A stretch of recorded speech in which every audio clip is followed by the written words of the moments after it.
So I know this video is probably late. I should have posted this last month, but better late than never. But today I want to walk you through the minor changes that I've made to refresh my planner for the second half of this year. I've started using an A5 planner at the beginning of the year for my business planner. And so far, I absolutely love it. And with these minor adjustments that I've made, I'm sure I'm going to love it even more and probably build upon that.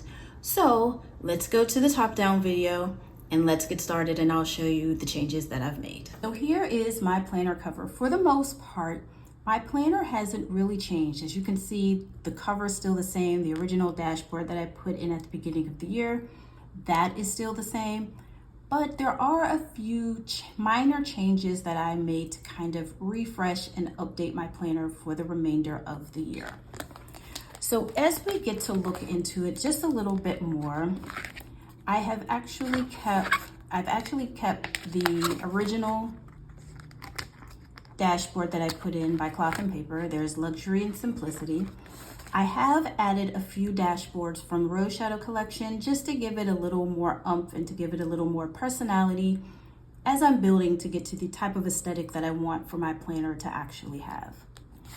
Now, when we get into the beginning of the planner here, this is still the same, which is the business foundations section of my planner, which I actually kind of kept to the front here so that it is always an eyes view. Now, I'm not going to lie, there are times where I don't look at it as much as I should. So that is definitely one of the things that I'm working on with working with the planner in general, is making sure that I touch base with every part of the planner that I need to, and definitely by moving some things to the front, hopefully it will help me with doing just that.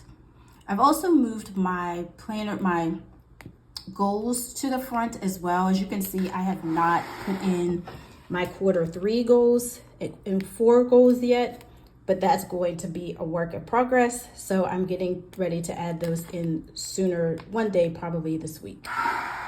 As you can see here is my inbox.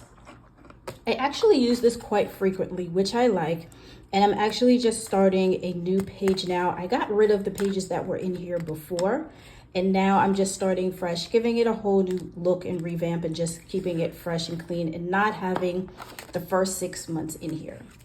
So now we're going to get into a new section that I've created, and as you can see, here is another dashboard from Rose Shadow Collection. Is the projects section.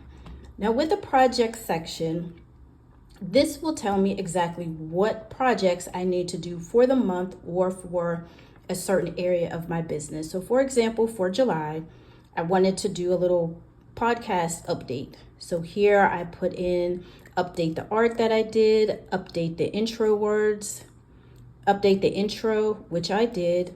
I still have to add music, creating a template for social media, which I think I've finished that, and determine my interview schedule. That is still a work in process. So with this project area, moving this to the front and creating this space, it'll allow me to keep track of all of the different projects that I need. One of the things that I'm definitely learning is I don't need all of the things.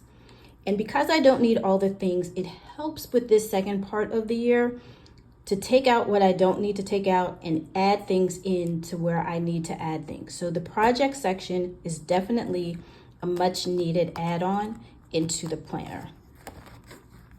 So now we're getting into the months, and this is probably the biggest change that I've made for my planner for the remainder of the year. And that is, I now have 2 weekly sections. So the first section is strictly for business, for the things that I have to do for the week. And I started this in June. So here I go through my weeks of what I need to do each day during the week as tasks so that they can be completed, and then of course mark them off as they are done.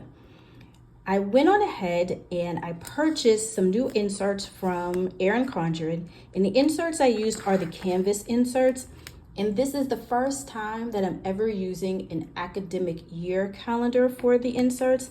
So these will go from July of 2023 till June of 2024. I'm going to see how this works And if it works, I think I'm going to continue on with it. If not, I can always go back to the calendar year as well. So with this, I've only have, I believe, from from June through December in here. And then once I'm done with this, I'll add the remaining inserts from January to June in here. Now, here's the issue that I was trying to kind of fix with this planner. So currently, at the beginning of the year, I had 2 planners. One for my weekly to know what task I needed to do, my goals, etc.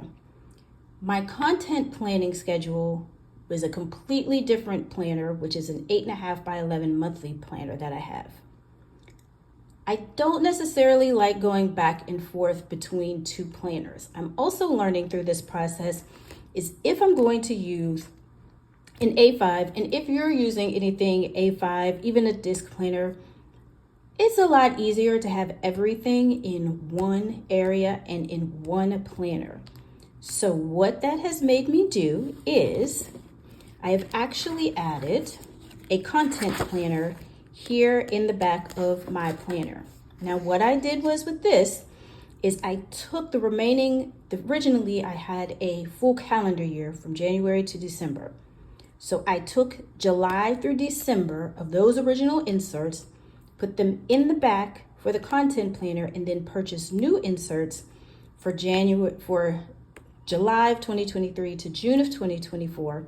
So this way it allows me to test out this new system that I'm creating and building out. And so far, so good, it actually works for me. With the content planning section, now I have everything in one area, in one place. And as I'm building the business, I can also build and create the content and keep track of the content around it as well.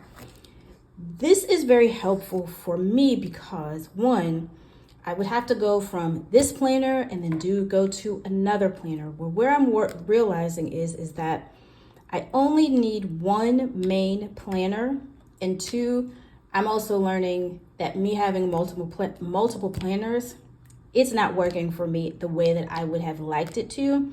But for me, creating one complete cohesive planner for me to build it out and having everything in one location is allowing me to focus more on things that I need to do and not focusing on where is this planner, I need to do this, I need to do X, Y, and Z. Everything is literally in one specific place for me. So I hope you enjoyed today's video. Let me know in the comments what planner refreshes or updates that you've done for your planner. And of course, at the end of the year, I will tell you if I liked this, and any changes, of course, because there will always be changes. And that is the one thing that I'm learning about working in an A5 planner is I can make this any way that I want to, create, take away, move apart, anything that I want to, and it is actually working out for me better than what I expected or anticipated for it to do. So I hope you guys have an amazing rest of your day. Stay healthy, stay safe, and I will talk to you guys in the next video. Bye, guys.